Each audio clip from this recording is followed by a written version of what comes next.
औज़ुबिल्लाहिमिनश्शैतानिर्रजीम बिस्मिल्लाहिर्रहमानिर्रहीम start with the name of Allah the most beneficent the most merciful. अब जो है हम आहिस्ता आहिस्ता किंग्स कल्चर के बारे में जो है ना आप लोग और मज़ीद अच्छे से जानने वाले हो कि हमारा कल्चर है क्या और चाहता क्या है। अच्छा, तो आज के टाइम में मैं देख रहा हूँ एक तो है लिबरल तबका, या फिर तबका तो नहीं कह सकता हूँ, जो लिबरल माइंड रखने वाले जो आलिम हैं, गामदी साहब हैं, या फिर उन्हीं की कैटेगरी में मेरे ख़्याल से इंजीनियर मिर्ज़ा भी हैं। तो ये दोनों जो हैं वो ये कह रहे हैं कि आप जब तक आपके पास अगर पावर नहीं है, आपके पास वो टेक्नोलॉजी नहीं है उतनी, या आपके पास इतनी ताकत नहीं है, तो आप जो है वो जिहाद नहीं कर सकते। जो है आपका जिहाद करना जो फ़जूल है, यानी हारना है आपके मुकद्दर में, क्योंकि उसके लिए वॉर के लिए आपकी मुकम्मल स्ट्रेटजी होनी चाहिए। जब तक आप जीतोगे नहीं, आपको लगे नहीं कि आप जीत सकते हो, तब तक आप ना जाओ जंग करने के लिए, जिहाद करने के लिए। बात ठीक भी है काफ़ी हद तक, बट अच्छा एक और दूसरा पॉइंट ऑफ व्यू भी उनका दे देते हैं, जो कि दूसरे हैं उन लोगों का माइंड जो है फंडामेंटलिस्ट और एक्सट्रीमिस्ट, इन दोनों का माइंड तो ये है कि भाई हम जो है वो जिहाद हम पर फ़र्ज़ हो चुका है और जिहाद हमें करना ही चाहिए। किसी भी अभी जो है हम पर जिहाद फ़र्ज़ हो गया, हमें जाके वहाँ पे लड़ना चाहिए, कुछ भी करके हमें वहाँ पे जिहाद करना ही चाहिए। तो मेरा जो है पॉइंट ऑफ व्यू ये है कि हमें जो है इसके पीछे एक प्रॉपर पूरी साजिश है, एक पूरा प्रोपेगेंडा है, और ये बाहर से ज़ायनिस्ट लॉबी हम लोगों को पता भी नहीं चलता है। ये देखो इसका फ़ायदा होता उनको है। इधर से ये लिबरल तबका इन्होंने ये बोल दिया कि भाई अभी नहीं करना चाहिए, ये जो है एक्सट्रीमिस्ट और फंडामेंटलिस्ट इन्होंने ये कह दिया कि करना चाहिए। अमल देखो ना, ये है कर रहे हैं ना वो कर तो दोनों ही नहीं रहे, ना वो कर रहे हैं ना ये कर रहे हैं। समझ में आई ना? तो ये जिहाद कर रहे हैं, ये सिर्फ इन्होंने बोल दिया, कर नहीं रहे कुछ, और इन्होंने जो लिबरल है इन लोगों ने बोल दिया कि नहीं करना चाहिए। अच्छा एक और बात ये, फिर ये लिबरल वाले ये लोग भी बोलते हैं, ये भी बोलते हैं कि आपको जो है ये हुकूमत की ज़िम्मेदारी है, ठीक है ना, हुकूमत में जो चलाने वाले हैं हुक्मरानों की ज़िम्मेदारी है। तो पहली बात तो ये है कि हुक्मरान, पहले तो हमारा फ़र्ज़ तो जिहाद उनके ख़िलाफ़ होता है, सबसे पहले जिहाद तो हमें उनके ख़िलाफ़ करना चाहिए, क्योंकि उस पार्लियामेंट के अंदर तो सारे चोर लुटेरे और बदबख्त लोग हैं। वो तो करने से रहे ऐलान जिहाद करने का, वो तो करेंगे भी नहीं, उनके पास ताकत भी होगी तब भी नहीं करेंगे। पहले तो मैं ये बता दूँ, पहले तो इन लोगों को तो ये चाहिए कि भाई आप लोग जो हो कुछ जिहाद तो बोल, तो बस आपने फतवा तो दे दिया या फिर आपने अपनी राय तो दे दी, लेकिन आप उन्हीं के अंदर बैठ के खा रहे हो। यानी जिहाद पहले तो उन पे फ़र्ज़ है, समझ में आया? अपनी हुकूमत उस गवर्नमेंट के ख़िलाफ़, क्योंकि वो तागूत हैं, ठीक है ना, वो तो निज़ाम अल्लाह का तो नहीं है, वो तो तागूत का निज़ाम है। पहले तो फ़र्ज़ तो है उनके ख़िलाफ़ है, ठीक है, वो बुत हैं तागूत के सारे, पहले तो उनके ख़िलाफ़ हमारा जिहाद बनता है, उन्हें हटाना होगा, उस पार्लियामेंट के लोगों को पहले हटाना होगा, और वहाँ पर आना चाहिए पार्लियामेंट के अंदर वो लोग मुस्तहकीन हैं जो कि सालिहीन लोग हैं अल्लाह की नज़र में। वो जो सालेह लोग हैं वो उस पार्लियामेंट के अंदर जो हैं वो बैठने के लायक हैं। सालिहीन बहुत सारी डेफिनेशन, लेकिन सालीन असल सालीन अमल से भी तो ज़ाहिर होना चाहिए ना, ठीक है ना, अमल वाला साले नेक लोग। तो ये है नुकसान देखो ना, हो तो रहा है आपके मुल्क को, ना ये कर रहे हो, ना ये जिहाद अमली तौर पे, ना तो ये जिहाद कर रहे हैं ना तो वो जिहाद कर दोनों नहीं रहे हो, समझ में? और हो क्या रहा है, पाकिस्तान इस कौम के अंदर फ़िरका वारियत फैल रही और आपस में एक दूसरे के खिलाफ इख्तलाफ बढ़ रहा है। ये एक प्रॉपर हाइब्रिड वॉर होता है। अगर आप लोग दिमाग लगाओ तो, इस तरफ दिमाग जाए तो, आपस में ये लोग कभी यूनाइट अगर नहीं होंगे, आपस में लड़ते रहेंगे, तो बड़ी आसानी है उन लॉबीज़ के लिए, ठीक है ना। जानबूझकर एक प्रोपेगेंडा फैलाया जाता है हमारे अंदर। तो हमें मैं तो पहले यही कहूँगा आप सबको जो सुन रहे हैं कि हमें सबसे पहले तो जिहाद तो फ़र्ज़ है, ये मैं भी मानता हूँ हमारे ऊपर फ़र्ज़ है, ठीक है, लेकिन जिहाद पहले तो हमें उस निज़ाम के ख़िलाफ़ करना पड़ेगा जिसमें हम रह रहे हैं। पहले यहाँ पर फ़र्ज़ है, इधर इसके लिए मैंने भी वीडियो बनाई थी ना कि अल्लाह ताला जो है वो हमसे नाराज़ है और हमने बेवफाई की है, उसकी थोड़ी 2-3 दिन बाद जो है वहाँ से अटैक हो गया इंडिया का। देखो मैंने कहा था अजाब आएगा, अजाब मुसलमानों पे देख रहे हो ना, ये होना है। ये तो अब हमारे ऊपर जो है हमने बेवफाई की है तो हमारे पास अजाब बनता है। अब इसका हल ये है कि हम जो है इस सिस्टम के अंदर, इस निज़ाम के अंदर अपने आप को कॉम्पेटिबल नहीं रखें और इसके ख़िलाफ़ जद्दोजहद या फिर जिहाद जारी रखें इस निज़ाम को बदलने में। और अगर हम नहीं कोई जद्दोजहद कर रहे हैं तो अजाब के हम मुस्तहिक़ हैं। वही बचेंगे इस अजाब से जो कि उस राह में, सिरात मुस्तकीम में, नेकी की राह में, जिहाद की राह में और अल्लाह ताला के निज़ाम की राह में कोशिश कर रहे होंगे, उनके ऊपर सिर्फ अजाब नहीं आएगा। और दूसरी बात, जो पार्लियामेंट के अंदर जो लोग मुस्तहिक़ीन जो होने चाहिए, मुस्तहिक़ लोग, वो सालिहीन होनी चाहिए। तो उसके लिए मेरी कोशिश है कि उस तरह के लोग बनाने के लिए आप सल्लल्लाहु अलैहि वसल्लम के दौर में जो बैठक हुआ करती थी तो उसमें कौन वो होते थे, वो लोग थे साथ आप सल्लल्लाहु अलैहि वसल्लम के आसपास बैठने वाले आपके जो है साथी, वो लोग होते थे जिनकी जो है खुदी जो होती थी वो पीक पर होती थी। ईमान का वो लेवल होता था जो कि पीक पर होता था, या फिर इंडिविजुअलिटी या फिर खुदी हम उसे कह सकते हैं। 1 मिनट में चेक कर लूँ कि आ रही है, आपको नज़र आ रहा है नहीं आ रहा है, बोर्ड नज़र आ रहा है? अच्छा, थोड़ा सा ना यहाँ पर ये हिल गया था, ठीक है, इसको सेट कर लेते हैं, अब सही हो गया है। अच्छा, अब आते हैं वापस से। तो मैं ये बता रहा था कि उसके लिए किस तरह के हमें लोग चाहिए। तो उसके लिए खुद ही हमारी जो है ना, खुद ही एक्टिव होनी चाहिए, इंडिविजुअलिटी एक्टिव होनी चाहिए। तो इंडिविजुअलिटी के कुछ स्टेजेस होते हैं उसको अचीव करने के, इंडिविजुअलिटी को अचीव करने के लिए, क्योंकि हमारे भी जो हैं कराची के अंदर, जो हमारे भी जो पार्लियामेंट के अंदर लोग हैं, वो भी उस स्टेजेस से गुज़र कर गए। मैं ख़ुद उस स्टेजेस से गुज़र कर अचीव किया मैंने भी अपनी इंडिविजुअलिटी।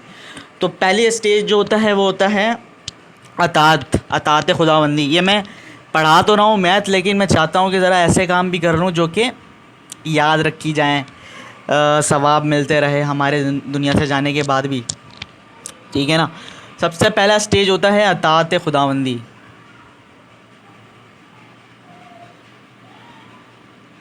ये आप लोग भी चाहो तो अपने पास नोट कर सकते हो, मैं मिटा दूंगा, वैसे मैथ करवाना है मुझे।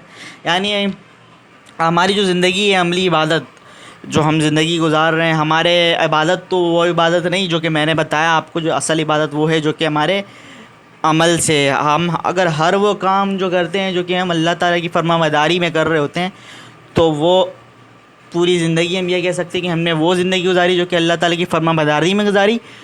तो इसका मतलब ये है कि हमने अल्लाह ताला की इबादत में गुजारा है, वो अमली इबादत है वो, ठीक है ना। तो अतात सबसे पहले तो खुद ही को अचीव करने के लिए अतात मस्ट है, यानी हर वो हुक्म जो अल्लाह ताला ने दिया है वो करना है, जिससे रोका है उसने रुकना है।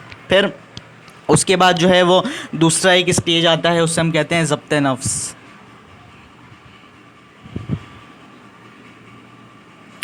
ठीक है ना, सेल्फ ज़ब्त नफ्स, ये वो स्टेज होती है जब आपको अपने सेल्फ़ के ऊपर जो है ना, आप पूरी इस इताअत के अंदर आप इतने डूब जाते हो और इतने इसके आदी हो जाते हो कि आप जो है वो चाह कर भी कुछ गलत नहीं कर सकते। यानी आपके अंदर जो नफ्से अम्मारा वाली जो क्वालिटीज़ होती हैं, उससे आप हट जाते हो। चाह कर भी करीब भी होती है वो गुनाह वो चीज़ें आपके सामने भी होती हैं, लेकिन आपके अंदर वो पावर आ जाती है अपने सेल्फ़ की कि आप उसको, अपने उस नफ्स को, उस मारा वाले नफ्स को आप कंट्रोल कर सकते हो और आप उसके तरफ आने लगते हो, मुतमइन्ना की तरफ आने लगते हो अतात करते करते। अतात वाली स्टेज से फिर आगे एक लास्ट स्टेज आती है जो कि वलायत की होती है या फिर खुदा से दोस्ती की होती है, जिसमें आप और अल्लाह एक दूसरे के दोस्त बन जाते हो। यही 3 स्टेजेस हैं जिसमें ये लास्ट स्टेज है जो कि दोस्ती की होती है अल्लाह से, आप उसके दोस्त और अल्लाह आपका दोस्त बन जाते हैं। और ये वो स्टेज होता है जब आपकी खुदी जो है वो पीक पर पहुंच जाती है, ठीक है ना। तो ये हैं, और भी हैं इसके, लेकिन स्टेजेस ये 3 ही हैं। अंदर जो है इसके डीपली मैं तो बताता रहूँगा आप लोगों को और समझाते रहूँगा, ठीक है ना। तो ये 3 स्टेजेस होते हैं। अगर आप लोग चाहो तो इसको अभी लिख सकते हो, मैं इसे इरेज कर रहा हूँ।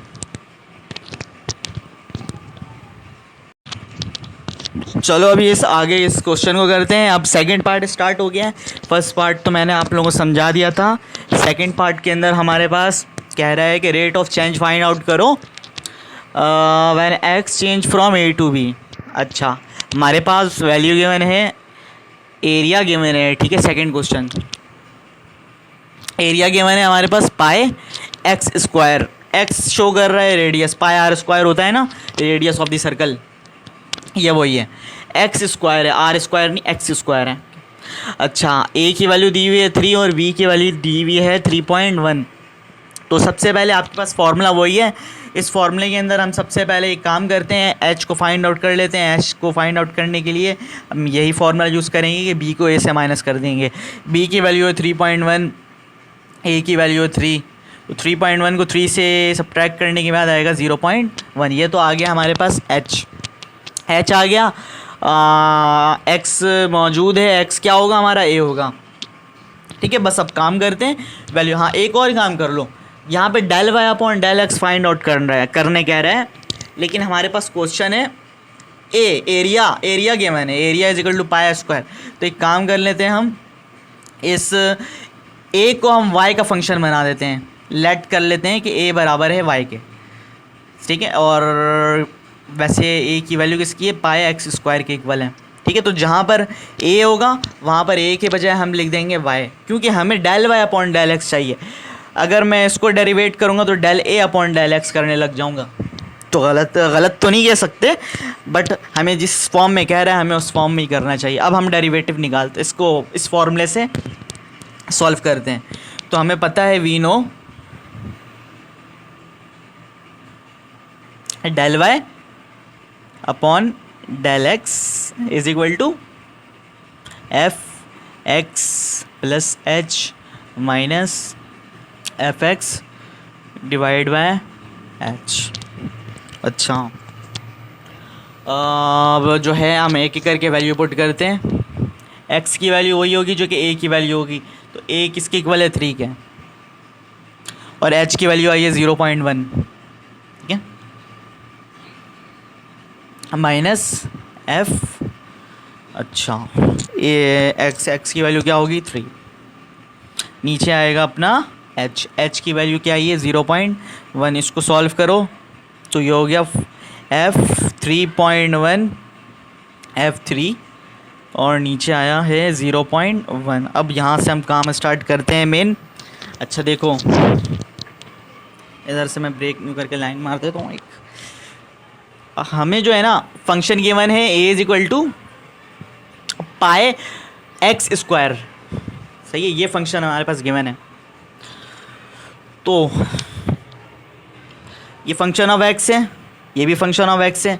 एक्स के ऊपर क्या है, स्क्वायर है, तो आप क्या करोगे, आप भी इस 3.1 के ऊपर स्क्वायरिंग कर देंगे, ठीक है ना, del y upon del x. हम भी क्या कर देंगे, इस 3.1 के ऊपर स्क्वायरिंग कर देंगे। लेकिन एक और चीज़ भी है, फंक्शन में स्क्वायर के साथ पाई भी है, तो हम ये भी साथ में लिखेंगे। इसी तरह यहाँ पर माइनस आया, ये एक्स अभी ये, ठीक है, फंक्शन ऑफ एक्स 3 है ना, तो हम क्या करेंगे, 3 के ऊपर स्क्वायर अप्लाई कर देंगे। स्क्वायर अप्लाई क्यों करेंगे, क्योंकि इस एक्स के ऊपर स्क्वायर है। याद आ रहा है, फर्स्ट क्वेश्चन में सीधा कर देते हैं, जो पावर होती थी वहाँ अप्लाई करते थे। लेकिन साथ में हम पाई भी लिखेंगे, क्योंकि इसके साथ यहाँ पर पाई है। एक मिनट, फिर हिल तो नहीं गया, ज़रा चेक कर रहे हो तो, नहीं सही है। चलो आगे सॉल्व करते हैं। नीचे 0.1। अब एक काम करो, यहाँ पर भी पाई है, यहाँ पर भी पाई है, पाई को ले लो कॉमन, अंदर बच जाएगी वैल्यू इसकी 3.1 का स्क्वायर। 3.1 का स्क्वायर 9.61 होता है और 3 का स्क्वायर 9 होता है। अच्छा, नीचे आ गया 0.1। इन दोनों को सब्ट्रैक्ट करते हैं। 9.61 को माइनस 9 से करेंगे सब्ट्रैक्ट, तो 0.61 आएगा। पाए बाहर है, अंदर है 0.61, ठीक है, नीचे है 0.1।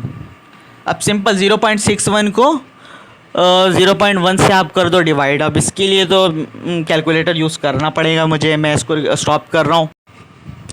अच्छा तो 6.1, ये तो मैं हाँ ऐसे भी कर सकता डायरेक्ट कैंसिल करके। खैर 6.1 आ रहा है, 6.1 आ रहा है, और ये जो पाए यहाँ पर था पाए साथ में मैंने लिख दिया 6.1 पाए। उसके बाद क्योंकि ये एरिया है ना, एरिया, तो एरिया के लिए यूनिट हम लगाएंगे। एरिया की यूनिट तो आपको सेकेंडरी वाले में भी क्या ज़रूरत है, मीटर स्क्वायर होती है, तो हम यहाँ पर यूनिट स्क्वायर लिख देंगे।